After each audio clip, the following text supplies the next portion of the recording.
Galera, saiu o capítulo 96 de Dragon Ball Super e ele começava com a Bulma contando para Trunks o plano da Red Ribbon. Trunks dizia ao escutar: "Caramba, humanos artificiais? Será que foi o Dr. Redo quem os criou?" Bulma questionava o porquê dele achar isso e seu filho explicava: "Ah, é porque eu já lutei contra alguns deles antes. Provavelmente são androides e sinceramente, mãe, não vai ser fácil pro Sr. Piccolo, tá? Havia alguns bem fortes." Uma dizia: "E por que você ficou quieto sobre algo tão importante assim?" Trunks falava: "Ah, é porque você mandou eu não agir como um herói, mãe."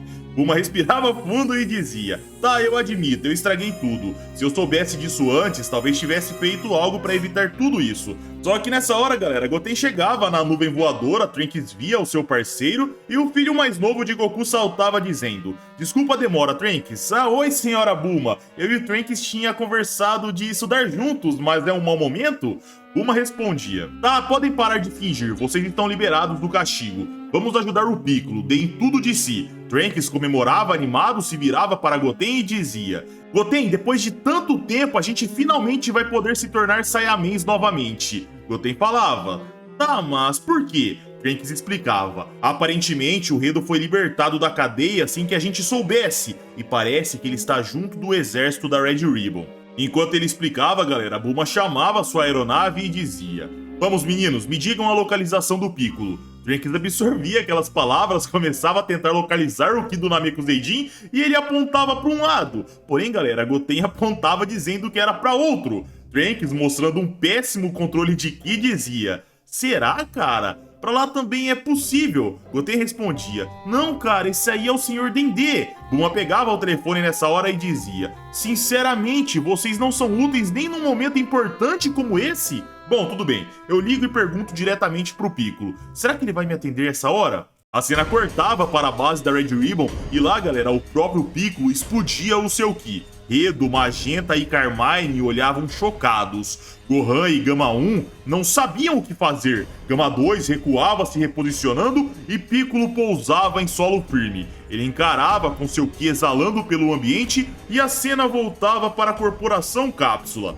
E lá, galera, Bulma ainda tentava se comunicar com ele. Enquanto isso, Trunks dizia: "O Kuririn estava investigando a Red Ribbon, não estava? Talvez ele saiba a localização dessa base secreta."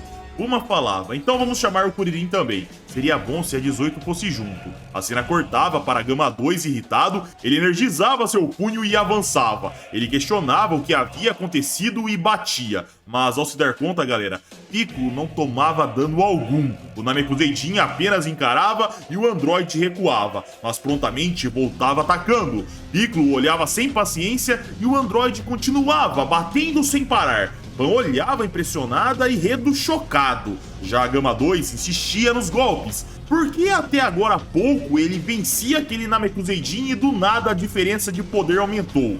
Nesse momento, galera, Piccolo erguia seu braço direito e o androide travava, mas sem que ele tivesse tempo para reagir, o punho de Piccolo avançava e um cruzado extremamente forte acertava. O androide voava para longe e ao pousar ele saía arrastando pelo concreto. Magenta e Carmine olhavam assustados, pois com um único soco, Gama 1 foi tirado do combate e agora sofria inconsciente. Já Piccolo sorria e dizia: "Shenlong realmente me deu um baita de um adicional." Chocado, Redo dizia que isso era impossível. Como o Gama 2 foi derrotado com um único golpe? A moral dos soldados da Red Ribbon caía na hora e Magenta dizia: "O que estão fazendo aí parados? Atirem e matem essa coisa." Os soldados apontavam e disparavam. Porém, galera, todos os disparos não faziam efeito algum. Piccolo olhava para os soldados e Magenta se apavorava. Ele amaldiçoava aquela situação. Ele olhava para sua nave em seguida e decidia partir de lá. Dr. Redo percebia algo e decidia ir atrás. Nessa hora, a cena cortava para Pan, vendo tudo de longe. Ela quebrava as algemas, saltava do prédio, pousava e nocauteava um soldado com um chute. Em seguida, outro com uma cotovelada. Ela disparava para cima deles, dizendo que não iriam fugir, e Carmine mandava seu chefe sair de lá. Ele pegava sua arma e apontava. Ele disparava várias vezes, mas Pan esquivava facilmente. Só que nessa hora, galera, um disparo acertava a arma de Carmine. O mesmo olhava e dizia: "Gama 2? O que pensa que está fazendo?"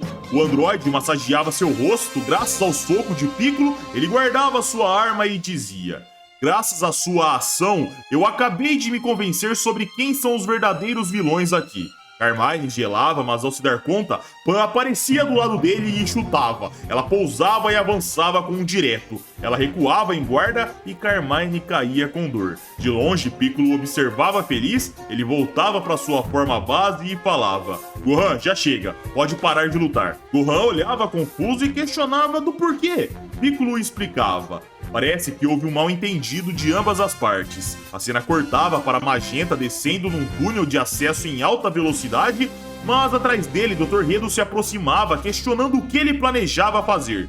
O presidente da Red Ribbon olhava furioso, mas já olhava para frente se concentrando no seu objetivo. Eles chegavam a um local com um objeto orbicular e Redo olhava preocupado, pois dentro daquele objeto maciço de ferro estava Cell Max. Magenta dizia nessa hora: eu já cansei de esperar, agora é o momento em que Cell Max irá acordar. Preocupado, Redo dizia: não seja idiota, os Gamas ainda estão lutando. Magenta puxava um revólver e falava: o idiota aqui é você. Essa luta não seria uma moleza? Olha a furada que você nos colocou, estamos perdidos. Redo retrucava: os Gamas só estão um pouco confusos. Eles não estão conseguindo ver maldade em seus inimigos, mas a gente já recupera isso.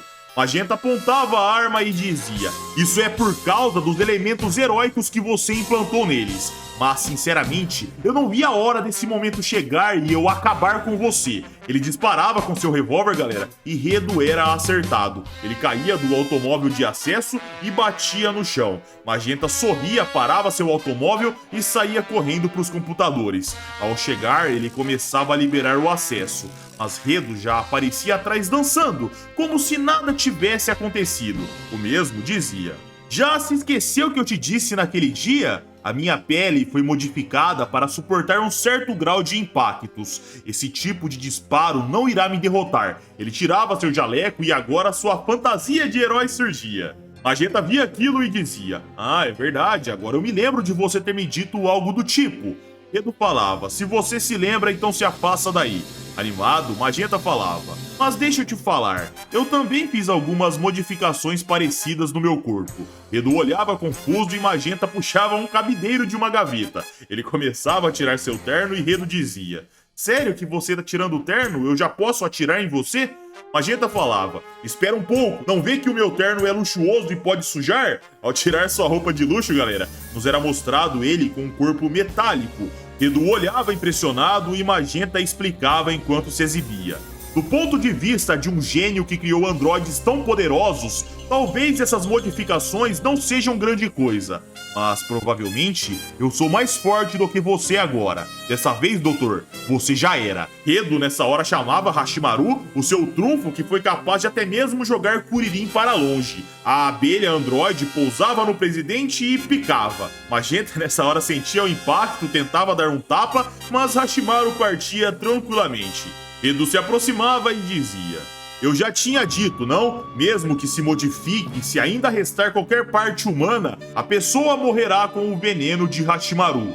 Mas não se preocupe, eu sei que você tem muita grana por aqui. Um pesquisador como eu fará um bom proveito e não vai deixar o dinheiro a Deus dará. Eu vou pegar a grana e fugir com os Gamas. Magenta sofria com o veneno, mas ainda assim, galera, apostava num tudo ou nada. Ele golpeava o computador e o sistema começava a alertar. Nessa hora, muito vapor começava a ser expelido do casulo de ferro e Magenta caía graças ao veneno. E Redo olhava preocupado. A cena cortava para a parte de fora da base. Lá, Piccolo, Gohan e Pan comemoravam a paz restabelecida e Gama 1 questionava: o que vamos fazer agora? Gama 2 respondia: parece que as coisas mudaram, né? Nessa hora, galera, a aeronave de Bulma adentrava as instalações da base da Red Ribbon e Gohan olhava. A nave ia se aproximando e ao pousar, a escotilha era aberta. Goten e Trunks desciam primeiro, em seguida Kuririn com sua esposa. Goten via Gohan e dizia: que milagre, meu irmão também veio lutar?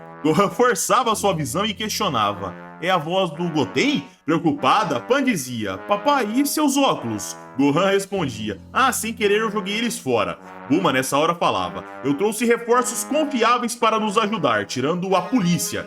Kuririn quase caía ao ouvir aquilo, se recompunha e dizia: "Não diga isso, Bulma, a polícia está se esforçando bastante. Tentamos impedir as ambições do exército da Red Ribbon, mas no fim o Piccolo encontrou a base primeiro, né?" A sem noção da Bulma, galera, nem ligava, ia brincar com a Pan e a 18 questionava: "Ei, aqueles ali são os androides novos?" Os Gamas encaravam e os garotos adoravam o visual deles. Os dois se aproximavam perguntando os nomes, se eles eram heróis ou vilões, e Piccolo olhava para os dois, em seguida dizia: "Caramba, esses dois cresceram do nada, fazia tempo que eu não os via." Gohan explicava: "A fisiologia Saiyajin é assim mesmo, Sr. Piccolo. Eles são pequenininhos e de repente crescem." Kuririn nessa hora chamava Gohan e falava: "Ei Gohan, o que houve aqui? Você estava lutando com esses caras?" Gohan forçava sua visão para enxergar quem estava ali e dizia: "Ah, Sr. Kuririn, desculpa. Sem meus óculos eu não consigo enxergar direito."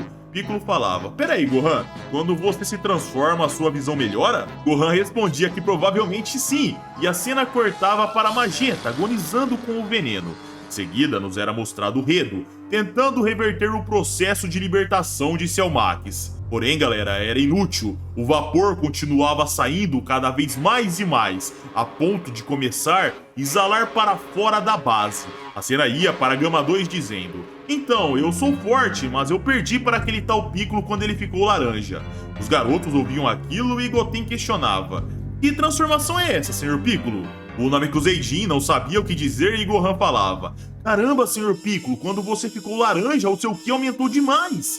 Piccolo sorria e dizia: "Eu nem tinha percebido, eu acho que agora despertei assim como você, Gohan." Pan dizia feliz: "Nossa, Sr. Piccolo, você tava super legal. Por favor, dê um nome para sua transformação que nem o Super Saiyajin."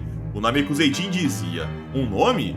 Bom, eu não ligo muito para essas coisas, mas se for para escolher um, seria Orange Piccolo." Só que nessa hora, galera, a tampa de ferro que trancava Cell Max explodia para fora da base.